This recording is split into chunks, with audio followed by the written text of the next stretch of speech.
The phone rang while I was standing in a silent kitchen that no longer belonged to me. "Thanksgiving is at 3, my daughter-in-law said, voice sharp, practiced. "If you want to join, come early and wash the dishes." No hello, no pause, just instruction. I looked at the marble counter, at the faint reflection of my face, older than last year, calmer than yesterday. I said one word: "Enjoy." She laughed, short and dismissive, and hung up. 5 minutes later, I posted the photos. The villa. Lake Geneva cutting the horizon like a blade. Glass walls, white stone. Stillness that costs more than most people's lives. My phone began to vibrate. Once, then again. Then it didn't stop. 71 calls. Missed. From my son. From her. From men who voted me out of the company I built. From a woman who once screamed in a hospital hallway that my hesitation killed her mother. I didn't answer. I poured a drink and let the past catch up to me. They said it was an accident. They always do. Her mother collapsed during a board dinner. Heart failure, sudden, theatrical. I had delayed signing a funding release that morning. 12 hours.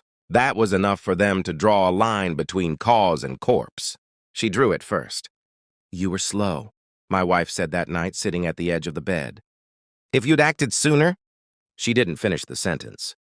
She didn't need to. Grief sharpened her voice into something righteous, accusatory, useful. I believed her. Or I pretended to. Guilt is easy when someone hands it to you wrapped in tears. What I didn't see then were the fractures already spidering through our life. The late meetings that didn't need minutes. The way my best friend, my shadow for 20 years, stopped looking me in the eye. They started voting without me. Quietly. Procedurally. Legally. By the time I realized I was a guest in my own creation. A founder reduced to a ceremonial vote. A husband sleeping beside a woman whose phone never faced upward. When they finally pushed me out, the press called it a mutual separation. My wife didn't correct them. She moved out 2 weeks later. I didn't rage.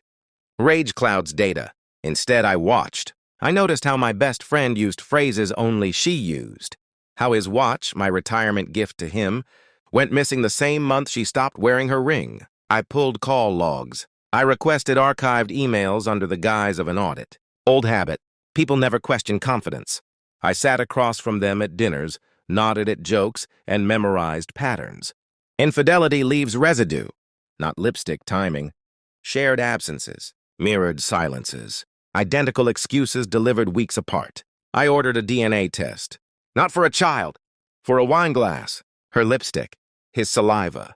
I told myself it was paranoia. That grief had warped me.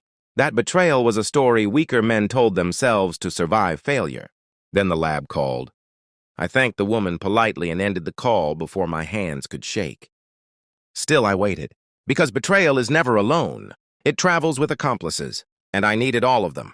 I invited them both to my old office. Neutral ground, glass walls, no witnesses. I placed the envelope on the table between us.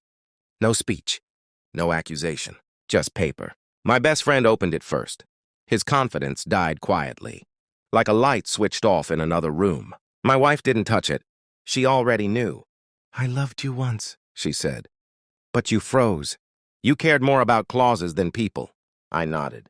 That was the line they practiced. I slid one more document across the table. The clause. Buried in the exit agreement they'd rushed me to sign while I was still apologizing for a death I didn't cause. A reversion trigger. Activated by internal collusion. Automatic transfer of all contested shares back to me. Silence stretched. My best friend stood up too fast. The chair fell. She started crying. I stayed seated. They thought they'd stolen everything. They hadn't read carefully. I had.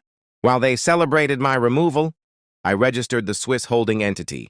Quiet, clean, untouchable. By the time the board realized what the clause did, the accounts were frozen. Investors vanished. Lawsuits bloomed like rot. My best friend lost his stake first. She lost her credibility next. And when my daughter-in-law screamed at me over Thanksgiving dishes, it wasn't about respect. It was panic. They needed me. I watched the 71st missed call without satisfaction. Revenge is not pleasure. It's alignment. I live where the air is thin and the water reflects exactly what you bring to it. I don't attend holidays. I don't explain myself. Sometimes I think about the woman, who blamed me for a death she couldn't control, and the man who slept beside her while shaking my hand. Then I don't. Power isn't loud. It's knowing the door is locked from the outside and choosing not to knock. They wanted my life. I kept my silence. And that cost them everything.